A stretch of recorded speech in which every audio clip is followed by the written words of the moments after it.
They made one critical mistake when they decided to mess with me. I'm about to tell you how a group of HOA officials tried to turn my peaceful ranch life into a nightmare, only for me to flip that nightmare into a money printing machine. It all started with a fence. They blocked the only road leading to my ranch, but apparently no one told them. Never pick a fight with a Texas rancher, because today I'm sitting here counting cash from the toll booth I built on that same road, while the HOA president struggles to explain to his board why their budget mysteriously vanished. Where are you watching this from? Drop a comment below if you've ever had a pleasant run-in with an HOA. I bet your story won't top mine. My name's Ethan Morgan. I'm 38, a remote business consultant by trade, but at heart, a tinkerer. Ever since I was a kid, I've been obsessed with electronics and DIY projects. 2 years ago, I took a leap and bought a 30-acre ranch outside Austin, Texas. My dream of living self-sufficient finally coming to life. The place wasn't much when I found it. Fields overgrown, a farmhouse that had seen far better days,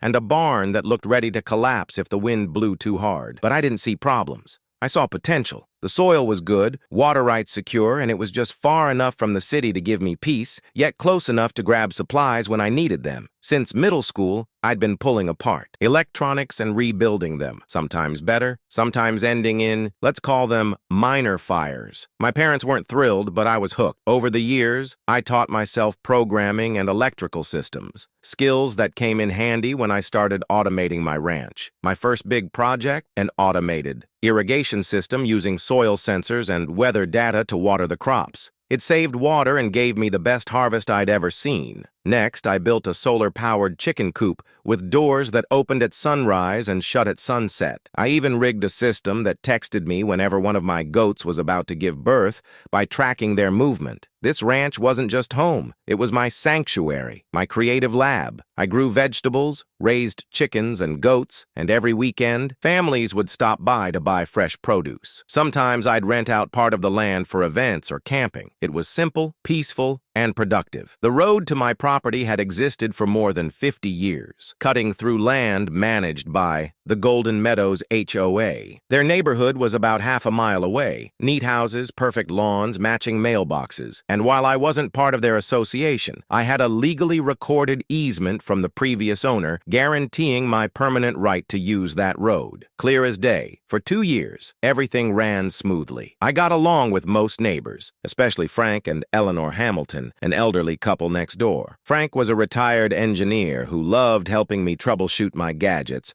and Eleanor would trade her famous blueberry pies for my eggs. Life had rhythm. It had balance. Until the letter arrived. I'll never forget that Tuesday. I had just finished installing an automated goat feeding system, covered in hay and grease, when I opened my mailbox. Inside was a certified envelope, stamped official. The letter announced an urgent HOA meeting about illegal road usage and security enhancements. The wording was vague, packed with corporate jargon that said a lot but meant nothing. I wasn't even a member of their HOA, and I had ironclad legal rights to that road. Still, I decided to show up and clear the air. What I didn't know then was this: that single meeting would ignite a 6-month war, and by the end of it, only one side would still be standing. But the courts were backlogged. Olivia warned me it could take 3 weeks, maybe more, before we even got a hearing. Meanwhile, document everything, she said firmly. Take photos, record conversations if it's legal, keep a detailed journal, and if they block your access, even temporarily, call the sheriff immediately. Reference your easement rights. I left her office with a plan, but it felt like I had already stepped into a chess game halfway through, and I was several moves behind. When I drove back to my ranch that afternoon, my worst fear was waiting. The fence and gate were finished. The once open road was now sealed off by a towering metal gate with keycard access,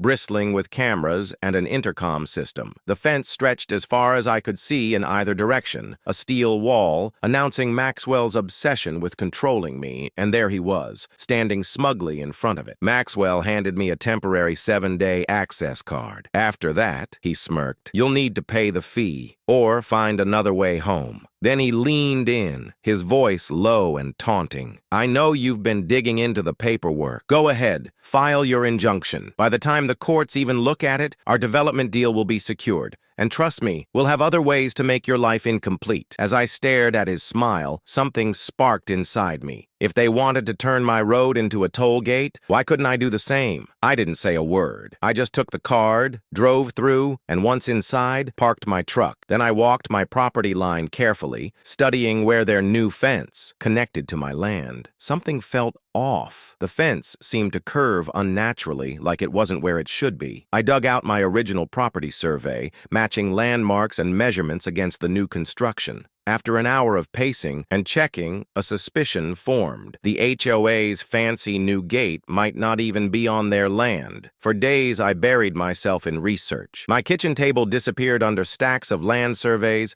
Texas property statutes, and easement laws. I barely slept, fueled by coffee and determination. And then I found it. My easement gave me guaranteed access. But here was the kicker. There. Electronic gate system and one fence post were built about 3 feet onto my property. A surveying mistake, tiny on paper, massive in reality. When I told Olivia, her eyes widened. If that's true, they've built an unauthorized structure. On your land, she said, almost savoring the words. That gives you rights they can't dismiss. But we need an official survey to confirm. Absolutely no mistakes here. If you're right, this could be the leverage we've been waiting for. So I called Ryan Cooper, a contractor buddy who'd helped me with my barn the year before. Ryan was blunt, practical, and had a personal hatred for what he called suits telling regular folks how to live. We walked the line together. He studied the map, measured, double-checked, then leaned back with a satisfied grin. No doubt about it, he said, chewing a toothpick. They built part of that gate on your land. Probably figured you'd never notice or wouldn't know what to do if you did. That's when the plan crystallized. If they could turn my access road into their gate, I'd turn their mistake into my toll booth. With my electronics know-how and Ryan's building skills, I could build an automated system right there on my land.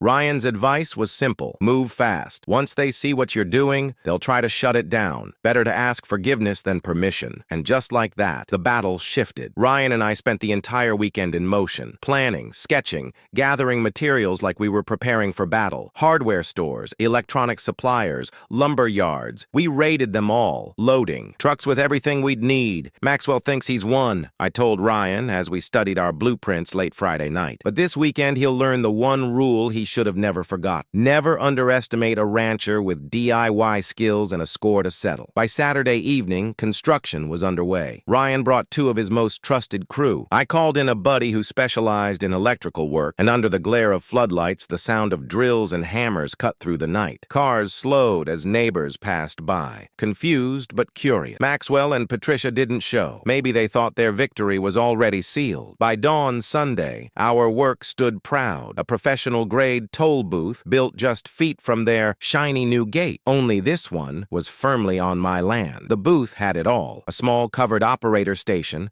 a lifting arm barrier, solar power with battery backup, surveillance cameras, and a sleek electronic payment system I had programmed myself. The finishing touch? Crisp professional signage that read, Private Toll Road, $20 per crossing, $100 monthly pass. The local print shop had rushed my order, the owner practically laughing as he handed me the signs. He'd had his own HOA nightmares and was only too happy to help. By the time the Golden Meadows family started returning from their weekend getaways, the toll booth was open for business. Cars backed up as confused drivers tried to make sense of the new setup. I stood at the booth, in a button-up shirt and cap, smiling politely as I explained, this road crosses my property right here. Since the HOA has chosen to charge fees for access, I'm simply doing the same on my section.